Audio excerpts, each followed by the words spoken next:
नेताजी के 3 काम: नारे, भाषण और वादे। फिर नेताजी चाहे पक्ष में रहें या विपक्ष में, केवल यही 3 काम करते हैं हमारे देश के नेता। राजनेताओं के लिए हिंदी में एक शब्द है जनप्रतिनिधि। जनप्रतिनिधि का अर्थ होता है जनता का प्रतिनिधित्व करने वाला व्यक्ति, जनता के हक में लड़ने वाला व्यक्ति, जनता के लिए आवाज उठाने वाला व्यक्ति। लेकिन आपने कभी जनप्रतिनिधियों की भाषा पर ध्यान दिया है? अगर बात को और सरल ढंग से समझाया जाए तो क्या आपने कभी नेताजी के भाषण को समझा है? जब वो सत्ता में है तो उनका भाषण किस तरह का था, और जब वो सत्ता के बाहर हैं तो वो भाषण किस तरह दिए जाते हैं।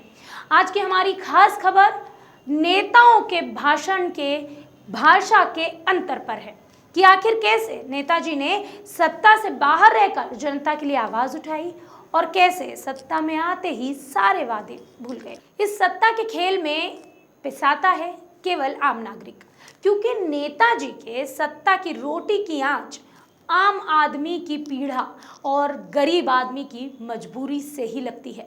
नमस्कार, मैं हूं कनुप्रिया सत्तन और आप देख रहे हैं हमारे संवाददाता विजय बंगाली की एक खास रिपोर्ट, नेताओं के बोलवचन। हाल ही में मध्य प्रदेश के कई इलाकों में जमकर बारिश देखी गई, जिससे नदी नाले पूरी तरह से उफान पर आ गए। कई क्षेत्रों में बाढ़ ने तबाही मचा दी। साथ ही साथ ज्यादा बारिश के चलते किसानों की सोयाबीन की फसल भी बर्बाद हो गई। किसानों को शिवराज सरकार से उम्मीद है, जो सरकार खुद को किसानों की सरकार कहती है। जिस प्रदेश का मुखिया किसान पुत्र हो, स्वयं किसान हो, वह किसानों की इस मुसीबत के समय तो मदद करेगा ही, साथ ही कुछ किसानों में फसल बर्बाद होने के बाद सरकार के लिए गुस्सा भी नजर आ रहा है। शिवराज चौहान जी, मेरे हाथों में जो सोयाबीन है इसमें पत्ता भी सूख चुका है, फल तो है ही नहीं। तो ऐसी स्थिति में किसानों को तुरंत उचित मुआवजा जो कि 50,000 रुपए प्रति हेक्टर किसानों के खाते में डालिए, और उचित बीमा जो 1 लाख रुपए प्रति हेक्टर प्रत्येक किसानों के खाते में डालने की आवश्यकता है, वो भी 24 घंटे के अंदर। अगर आप ऐसा नहीं करते हैं तो मैं समझता हूं किसानों को आपका बहिष्कार करने की आवश्यकता है। मैं जानता हूं आप पीढ़ी दर पीढ़ी किसानों को लूटना चाहते हैं। आपका लड़का आए दिन चुनाव में आता है, वोट मांगता है, तमाम तरह की झूठ बोलता है। आप अपनी पत्नी को भी भेजते हैं और सपने संजो रखे हैं आपने कि लड़का विधायक होगा बुधनी से, और बोले पत्नी विदिशा से बोले सांसद होगी। यानी कि आपने एक लूट की दुकान खोल रखी है और लंबे समय तक किसानों के बच्चों का भविष्य बर्बाद करने का एक प्लान आपके पास है। लेकिन किसान भाइयों, मैं आपसे कहना चाहता हूं, अगर ये मुख्यमंत्री अगर आपके साथ आज इस समय विपरीत परिस्थिति में खड़े नहीं होते हैं तो आपको इनका बहिष्कार करने की आवश्यकता है। मैं जानता हूं शिवराज चौहान झूठ की दुकान है। शिवराज चौहान ने मूंग को लेकर भी झूठ बोला था, इनके कृषि मंत्री ने भी झूठ बोला था, लेकिन मूंग की खरीदी इन्होंने नहीं की थी। तो किसान भाइयों, ये व्यक्ति आपको लगातार झूठ बोलेगा, लगातार आपको गुमराह करेगा। ऐसी स्थिति में आपको गुमराह नहीं होना है। ऐसी स्थिति में सिर्फ और सिर्फ आपको शिवराज चौहान, उनके परिवार के लोगों का, उनके गुंडों का, उनके भारतीय जनता पार्टी के तमाम लुटेरे नेताओं का अपने गांव से बहिष्कार करना होगा। तभी मैं समझता हूं ऐसे झूठेले नेताओं की बुद्धि ठिकाने आएगी। तो बोलो इंकलाब जिंदाबाद। आपने जो सुना वो एक किसान का नहीं बल्कि पूरे किसान समुदाय का आक्रोश है। किसान खून पसीना एक कर अपनी खेती करता है, अपने बच्चों की तरह अपनी खेत को पालता है, पोसता है और अपनी फसल को बढ़ा करता है। कभी कभार प्राकृतिक आपदाओं के चलते उसकी पूरी मेहनत हो जाती है बर्बाद। उस समय किसान क्या चाहता है? केवल इतना कि सरकार उसकी समस्याओं को समझे और किसान की मदद करे। लेकिन किसान को मिलता क्या है? वही नेताजी के 3 काम: नारे, भाषण और वादे। लेकिन शायद नेताजी को यह पता ही नहीं कि नारों से पेट भरता नहीं। चलिए आपको लेकर चलते हैं कुछ महीने पहले, जब मध्य प्रदेश में कांग्रेस की कमलनाथ सरकार थी। मध्य प्रदेश के फ्लैशबैक में जाते हैं और देखते हैं कि तब भी जब सोयाबीन की फसल बर्बाद हुई थी, तब किसानों की आवाज बनकर, किसानों का हितैषी बनकर शिवराज सिंह चौहान ने किसानों के लिए 40,000 रुपये प्रति हेक्टेयर मुआवजे की मांग की थी। आइए सुनाते हैं मुख्यमंत्री शिवराज सिंह चौहान की वो बात, सत्ता से बाहर रहने पर किसानों के लिए किस तरह आवाज उठाई थी। या ये कह सकते हैं कि सत्ता से बाहर रहकर उन्होंने ट्रम्प कार्ड कैसे फेंका था। सोयाबीन मेरे हाथ में है कमलनाथ जी, इसमें एक भी फल्ली नहीं है। ये दिखने में हरा दिख सकता है, लेकिन फल्ली लगी नहीं या गल के टपक गई, नीचे गिर गई। ये फल्ली नहीं टपकी, किसान की किस्मत टपक गई। कर्जा माफ की बात करी थी, कर्जा माफ किया नहीं तो डिफॉल्टर हो गए सब। 0% ब्याज का कर्जा नहीं मिलता तो उधार ले ला के जैसे तैसे बोई थी सोयाबीन, और अब वही सोयाबीन तबाह और बर्बाद हो गई। हमारी केवल 3 मांगे हैं। एक, व्यापक पैमाने पर इन फसलों का नुकसान हो और 100% नुकसान है। 100% है कि नहीं बताओ?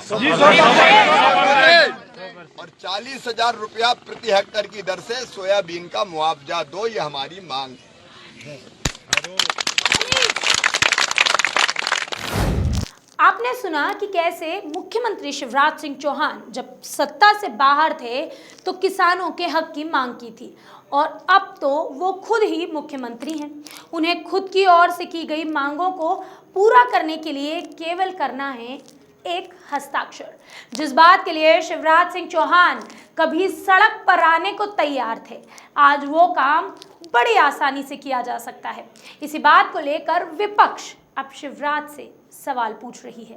आइए आपको ये भी सुनाते हैं कि वो विपक्ष जो उस समय सत्ता में था और इस बात को अनसुना कर रहा था, वही विपक्ष इस मुद्दे पर अब मुख्यमंत्री से क्या मांग रहा है।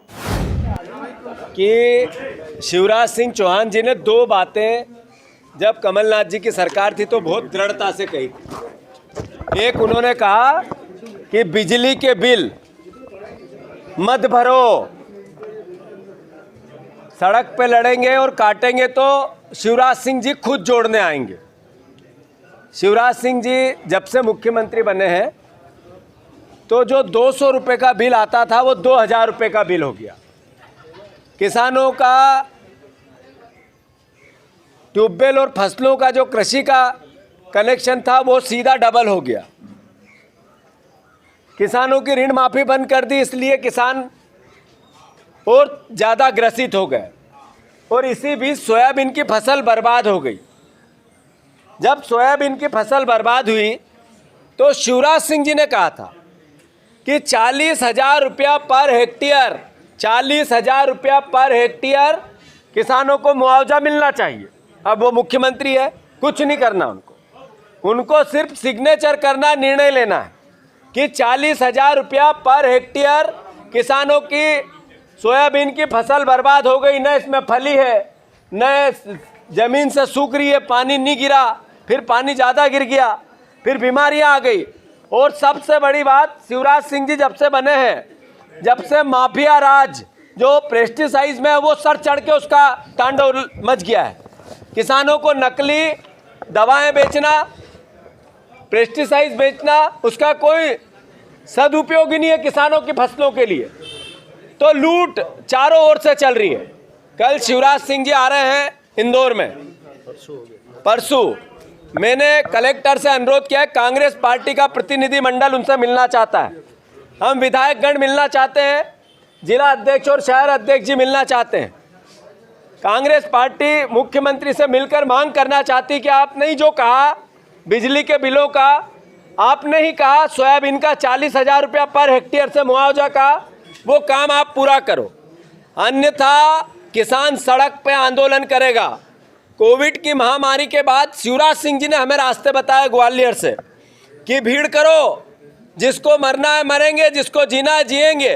हमने प्रशासन की हमेशा बात मानी, सरकार की बात मानी, नियमों को पाला, पर अब किसान की बात आएगी तो नेचुरल है कि हमें किसान के हित में अपनी जान को भी जोखिम में डालना पड़ा तो डालेंगे।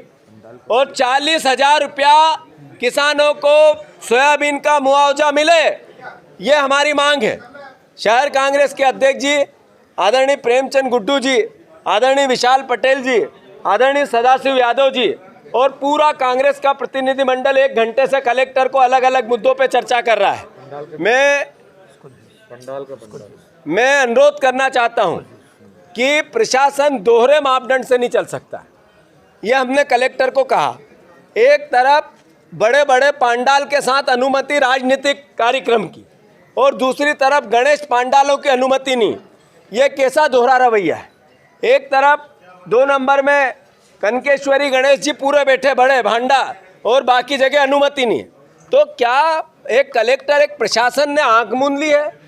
ये कैसा प्रशासन चला रहा है प्रशासन?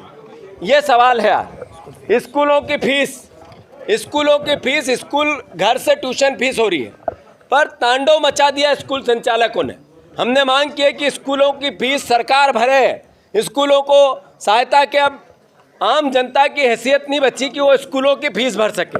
तो हम मांग करते हैं कि स्कूलों की फीस को लेकर कम करें। कमलनाथ जी ने नेट परीक्षा को लेकर शिवराज सिंह जी से आग्रह किया कि मध्य प्रदेश के हितों में बच्चों के हितों को ध्यान रखें और नेट परीक्षा आगे बढ़ाएं। इसका प्रधानमंत्री को संज्ञान में सरकार लेके आए। ये भी हम मुख्यमंत्री से मांग करते हैं कि नीट की और जो और एग्जाम्स हैं उनको आगे बढ़ाने में छात्रों की मांग का समर्थन करें। शिवराज सिंह चौहान ने जैसे ही ये सुना कि विपक्ष की आवाज़ उठने लगी है, शिवराज सिंह चौहान ने एक और बयान दिया।